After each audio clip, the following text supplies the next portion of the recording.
Hey you guys, welcome to my channel where I share stories where some may make you laugh, some may make you cry, and you know what? Some may make you downright judge me, but who cares? As long as you are gaining lessons that'll help you along your life's journey. Welcome to Unscripted.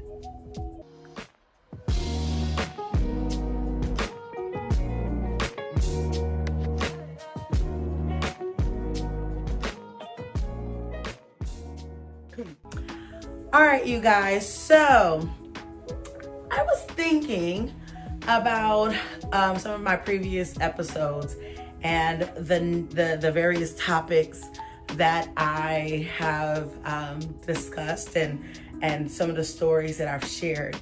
And I noticed that in several videos, I often made mention about my exes, right?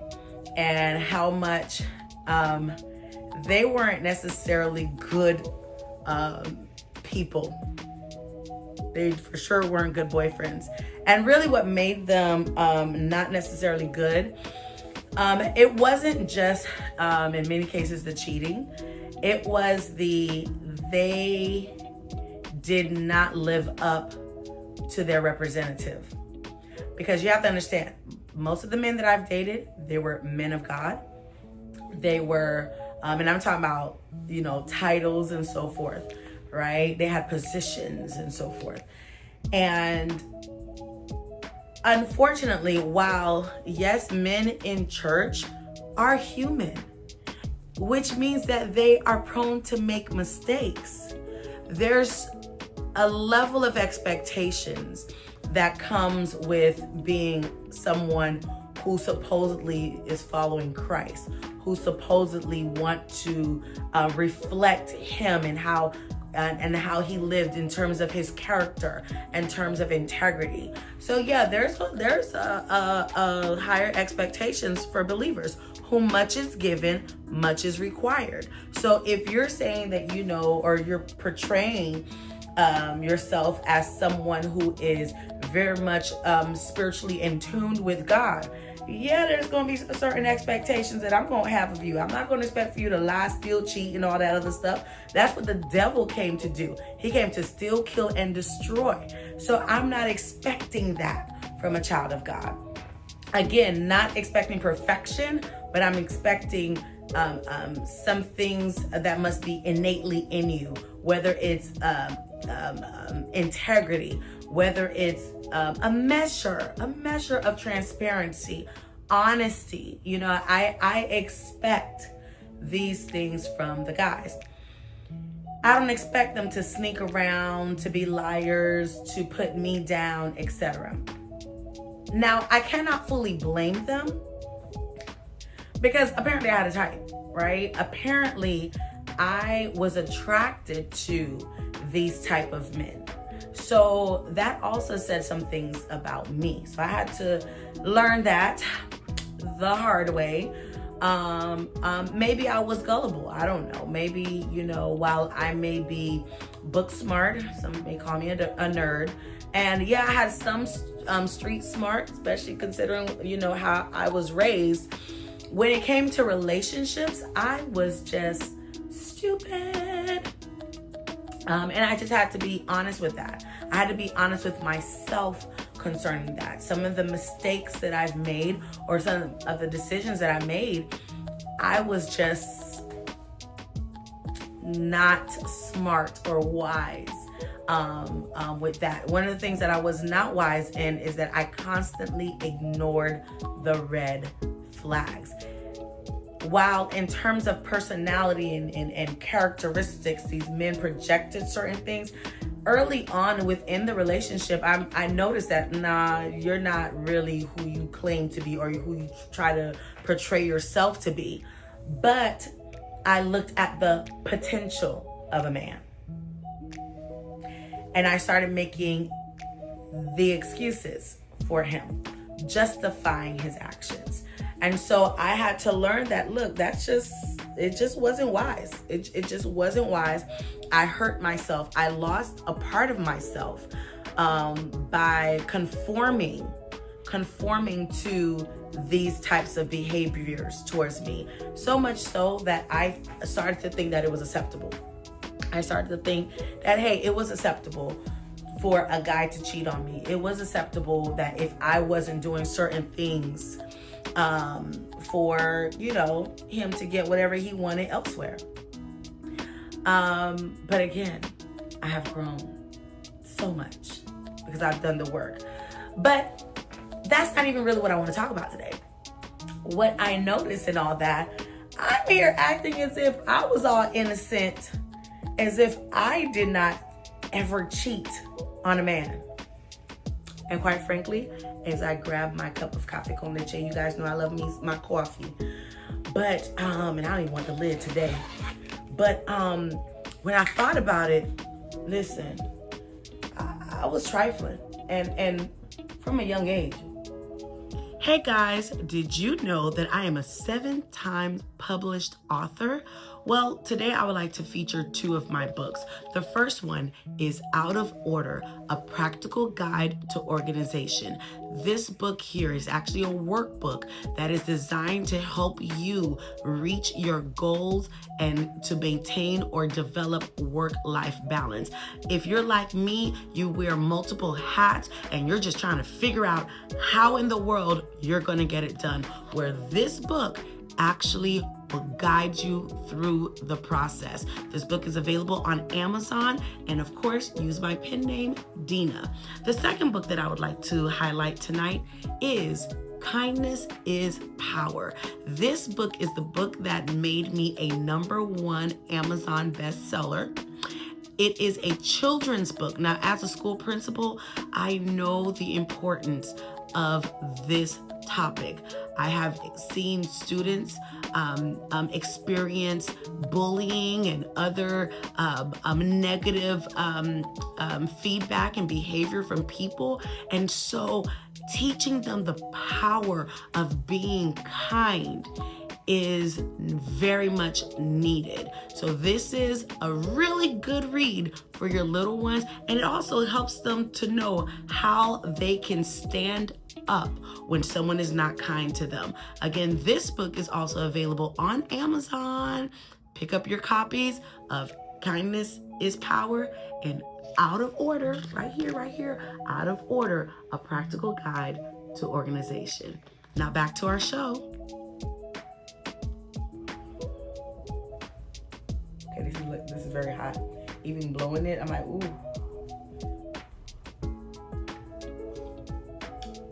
Oh my gosh, so good.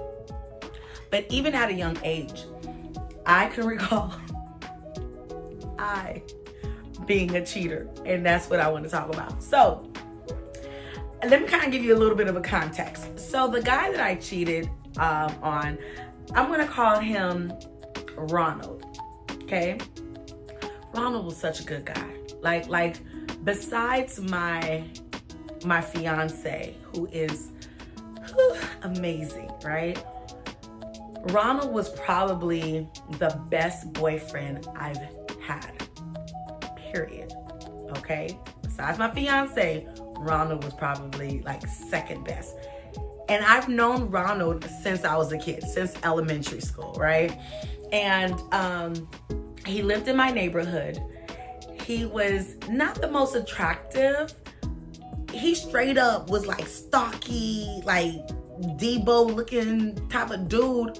As an elementary person, we all thought that he was way older when in fact he was our age. But this dude was solid, very athletic, and such a sweetheart, very respectful, very much a gentleman. There's nothing sexier than a gentleman, right? Chivalry is not dead. And he was just such a good guy. Someone that you can talk to, a shoulder to cry on when needed, and all of that. So Ronald and we went to the same elementary school. Now I went to several elementary school, but the last elementary school that I went to, he was part of there, or he attended there as well. And he did try to get with me, but I was like, no, because, I just want us to be friends. And really what it was that since other people did not find him to be attractive, or they didn't think much of him, I automatically did not think much of him. And that was mistake number one, because this man to this day is a really good man. He is a phenomenal husband, a phenomenal father. Like, he's just such a good man. But anyway, back in the day. So he tried to push up on me, and I'm like, no, thank you. I'm good, blah, blah, blah. And so he started dating this. Now, when I say dating, you gotta remember we're in elementary school. So there's not, so he ended up being a little girlfriend who was gorgeous. Oh, this girl was gorgeous. Nice, full, natural, like thick afro hair, and just gorgeous, long, beautiful, smooth, black, chocolatey skin. Like, she was dark and he was also dark. They both had beautiful skin. Like, I was just like, she walked and it was almost like, ah, like she was just so pretty, and she was smart. She was absolutely intelligent. She for her age, she had a level of confidence about herself, but she was also humble, right? She never thought that she was like also, this it girl, this pretty girl that sometimes caused those type of girls to be mean to people, like become a mean girl. She was quite humble and so forth. So he scored big time with that one. However, he wanted to woo her, right? He somehow convinced her to be with him, and he wanted to woo her. This is where my business really started to come into play, y'all. Ronald became my first client.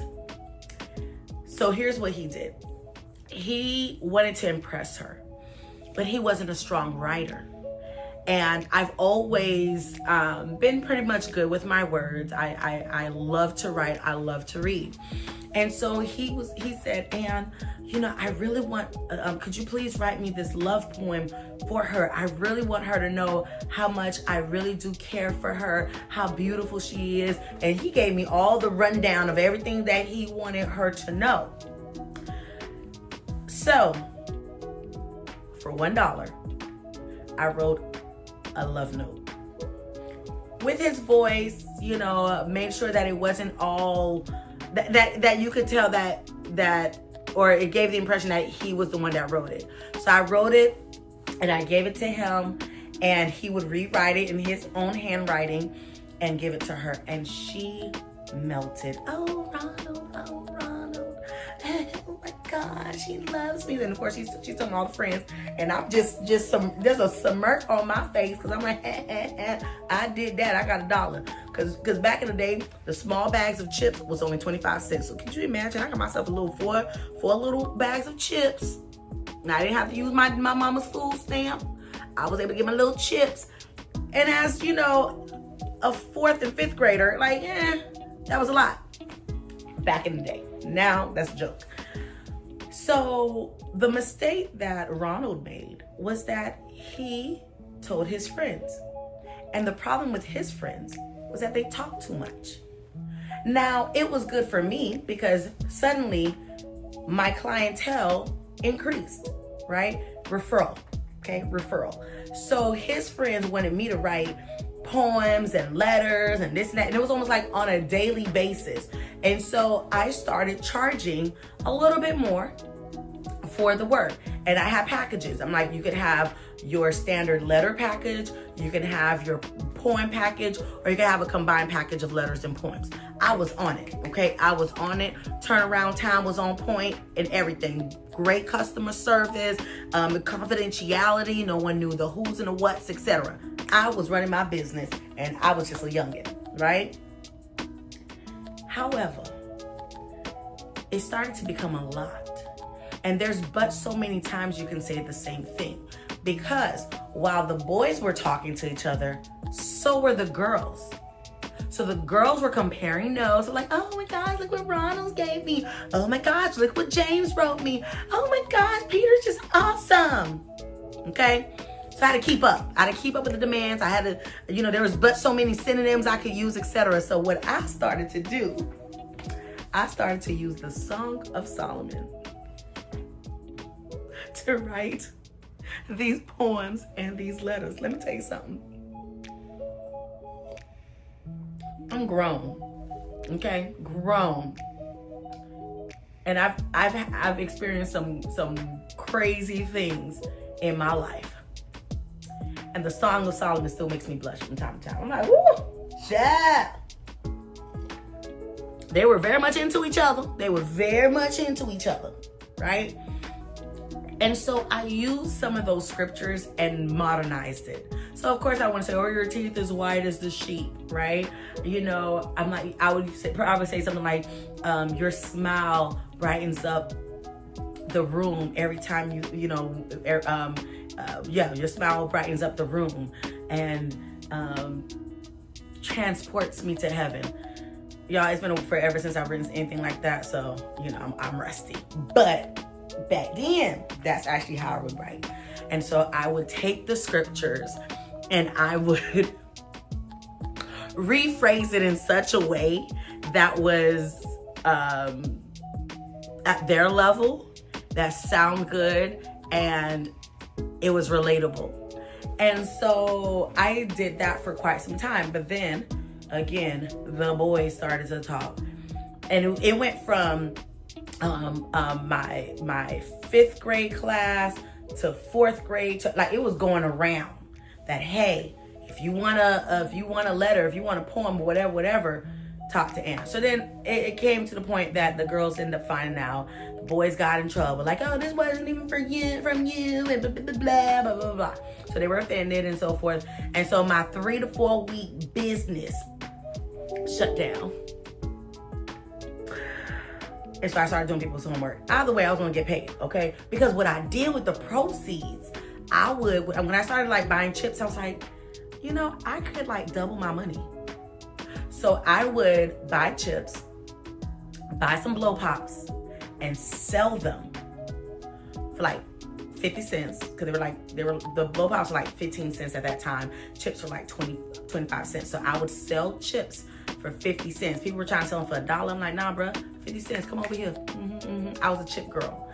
And the blow pops I bought for 15 cents, I sold it for 25 cents. It did go up to 30 cents by the time I was in 6th grade, but it was a lucrative business for my age, right? So I've learned, I actually from a young age, unbeknownst to me, actually learned the art of business. And that is actually a lesson that you should consider. Where did you learn some of your habits? From all my business owners, what is innately in you that you could possibly allow to flourish a bit more? Not everything is necessarily taught. Some things are just in you. Certain mindset, how did that form? How did that develop? And how can you use that even today when it comes to your business? But nonetheless, all right, so that was how things started. Y'all, again, Ronald was my friend. We was good, etc., etc. All through middle school, he oftentimes expressed interest in me. But again, I wasn't interested. In fact, I was interested in his brother, and I'm going to call him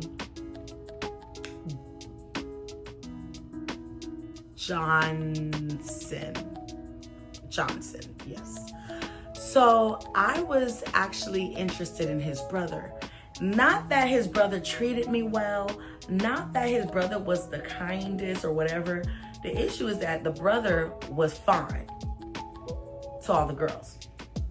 And I was one of those girls where, while I knew I wasn't unattractive, I wasn't the first pick for guys. So in my group of friends, I would always be if there was 6 of us, I'll probably be number 3 or 4 to be chosen, right?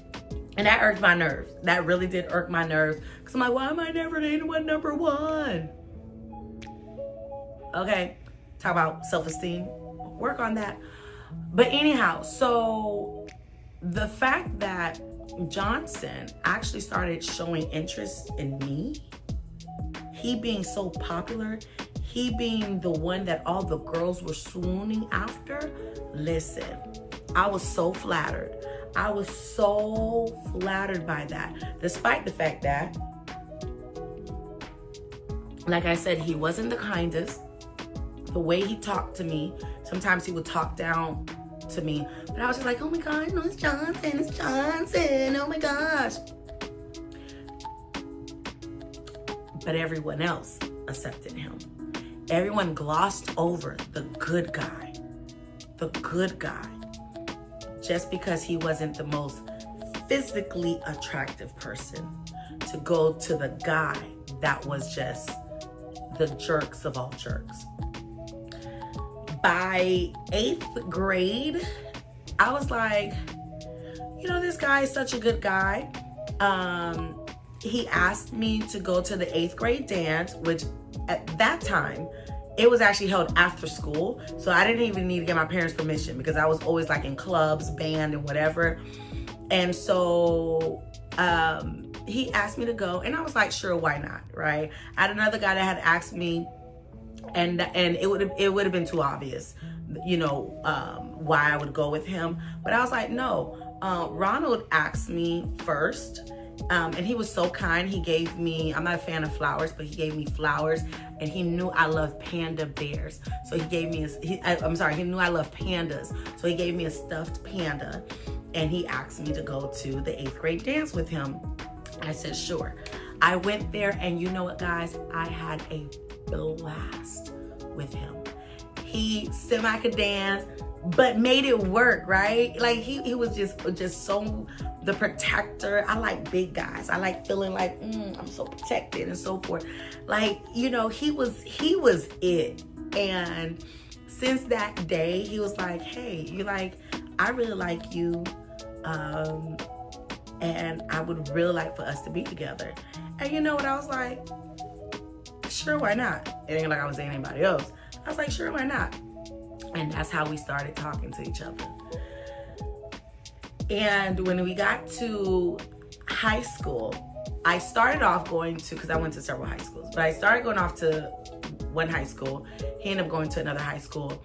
But, you know, but by us being neighbors, we would always like see each other. And so in the neighborhood, we were really good. We just, you know, anytime we could sneak and just love up on each other a little bit, we would.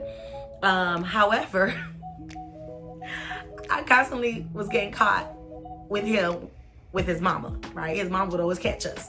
And so we essentially had an on and off relationship. So he would be in punishment. He couldn't talk to me, whatever. For sure, my parents would have not allowed me to date nobody. So, you know, everything was just it was a secret. And so on and off, we would date each other until I started going to the same high school as him. And he became like a star athlete, star football player, very popular in the school. Again, not because, he was just this, guy that everyone swooned after. He was a beast in the football field. Like, he was a beast, right? But he was also so nice, also so sweet. But everybody was still swooning over Johnson. And so I, who wanted to be so popular, forget the fact that people knew I was very smart. People thought that I was very much mature. People genuinely liked me in the school. I was a proud thespian. I was in the drama. I was in the band, Miss Tuba player, section leader for years. Like, I was popular, right? But for me, I wasn't popular enough. Sometimes when we think about greed, we usually think about money. But it goes beyond that, because it could be greed that leads you to have a lot of pride, for you to never be satisfied. And as a result, you'll actually start making decisions that is actually counterproductive and quite harmful for you naturally and spiritually. But anyway, I had to learn that later. So anyway, I was popular enough. I was popular enough, but it wasn't enough. And so because everybody wanted Johnson, whenever me and Ronald had to have a break, I started dating his brother.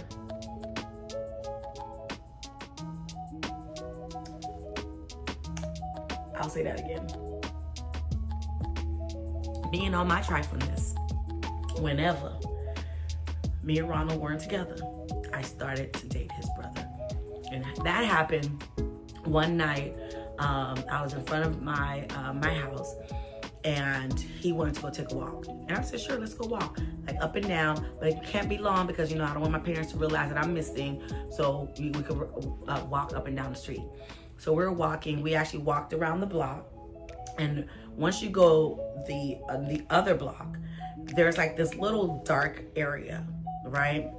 Dude snatched me in this little dark area under the tree and just planted one on me.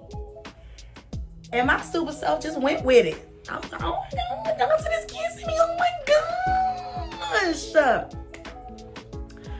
Kissed him back. I was like, whew. I don't know what just happened.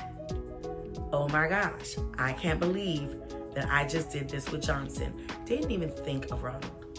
Did not even think of Ronald. And then it got to the point where by the time I got in front of my house again, he was like, you need to drop my brother. You need to be with me. And I was like, no, because your brother's so nice. Your brother's so sweet, whatever. And I straight up says, your brother doesn't have to know. What he doesn't know won't hurt him. So let's not let him know. And sure enough, Johnson went along with it for 3 months. Turns out that Ronald found out that I was with his brother. And he gave me an ultimatum. He said, it's either me or my brother. I would like to say that I made the right decision, but it really wasn't the right decision. And this is what I mean. I stayed with I stayed with Ronald. I did not stay with Johnson. But my reasons were not good. It wasn't pure. That's the problem. Because I didn't at that moment realize how awesome Ronald was, how much he treated me like a princess, how much he genuinely cared for me. Nope, didn't take any of that into consideration. I didn't take into consideration that, hey, Johnson was a jerk to me, how he talked to me, the fact that he wouldn't really let it be known that he was with me, right? None of that. I stuck with Ronald simply because Johnson told me to. Johnson told me to stay with his brother. And I'm like, how am I gonna let this idiot dictate me? Now I can say that. How did I let this idiot dictate me? And sure enough, whenever he wanted me, whenever he was like, look, you need to drop my brother for me, my super self dropped him for it. I purposely would do stuff to have his mom catch us so that his mom would say, y'all cannot talk to each other for a month. Because then I knew I had a month that I could be with Johnson. Just dumb. And so I cannot say, well, to kind of wrap up that story to get to some of the lessons, right? I want to say senior year, it clicked. Aaron, you're just being straight up stupid. This man is pampering you, loving you. And it was just a consideration, because that's how I define love. Do you consider me in your decisions and how you treat me? Do you really show that you care? And I was like, this dude is showing that he cares. And here I am just being with every Tom, Dick, and Sally, just not cherishing you as much as you are cherishing me. Got that senior year. Finally clicked senior year. However, a few weeks later, I had to go to college. Oh my gosh. So I ended up going to college. I ended up, trying to still work things out with him. And I don't know. Listen, y'all. Hey guys, would you like to promote your business right here on Unscripted? Well, here's your chance. Email me at worksbydina@gmail.com. That is worksbydina@gmail.com. Giving me a little bit of information about your business and get the word out there. Let's go. So as I was saying, right, I tried to work things out with Ronald. I really did try to work things out with him. But when you go to college and this is your first time really away from home and you see all the finest they call men up in there, I just refuse to remain faithful. But faithful to what? Faithful to whom, right? So I was never really faithful to him. I never really saw him as a person that I would want to spend the rest of my life with. And that was problem number one. Now, granted, I understand it was young love and so forth. I was too young, whatever. But let's apply some of the principle as an adult. Where, why am I wasting my time with someone that I know that I don't want to have a long-lasting relationship with? Why am I wasting that other person's time knowing that I'm not ready for whatever it is that they are looking for? Because what I found out later on, years later, was that he was looking for me to be his ever after. And mind you, I was not that for him. I was not good to him. The very things that I accused some of my exes of, I was very much guilty character-wise. And mind you, I've always expressed myself or to be or portrayed myself to be a believer and so forth. And here I was treating him less than, treating him not considering his worth. And there he was accepting certain behaviors from me because, like me, he didn't understand his worth. He really did not understand his worth. He did not realize that I did not deserve someone like him. So while I'm out here, clowning, some of my exes, because, they're clowns.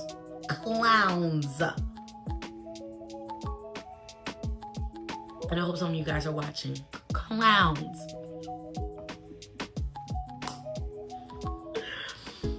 But while I'm dogging them, I have to be honest with myself. I wasn't the best girlfriend. I wasn't the best supporter. Not even provider, but even providing moral support. I wasn't that because I was quite judgmental to my exes. I had no problem pointing out their flaws to them. And really I was projecting my insecurities onto them. But I had no problem do that. I was never delicate with them.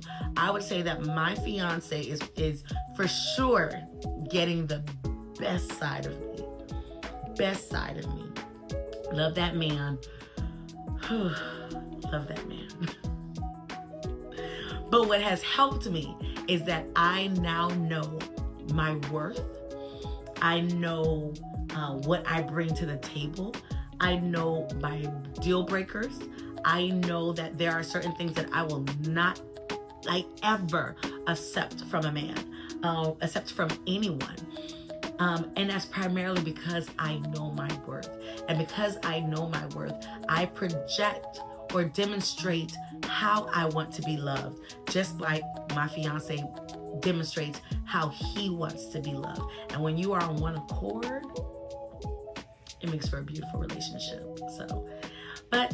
So hopefully, if you are out there cheating, ask yourself why. Ask yourself, what are you lacking within yourself that would make you, in essence, not respect the person that you're with? is it really worth it? What are you really, truly, long-term gaining from it? I'm not talking about, temporary pleasures and fixes. Long-term, think about how that will affect you. And what exactly are you saying to the world about yourself? Because while you may think that you're sneaking around, nobody knows, somebody probably knows. So what are you saying about yourself to the world? So that's my story for the week. Be sure to subscribe to my channel, you guys. Share these videos. I'm so happy when I get feedback from people saying how much they enjoy my stories, how much they're so shocked with how transparent I am and how I'm willing to just air my dirty laundry and everything. So be sure to, and how helpful it is to them, because the life lessons are very important. Very, very important. So please do subscribe to my channel. Share this link with your friends, your family, whomever, your homegirls, your homies, whatever. Share this link to them. Be sure that you hit the notification bell so that you never miss out on any episodes. Follow me on Instagram and Facebook at Works by Dina. And I will see you next week. Deuces. Bye, y'all.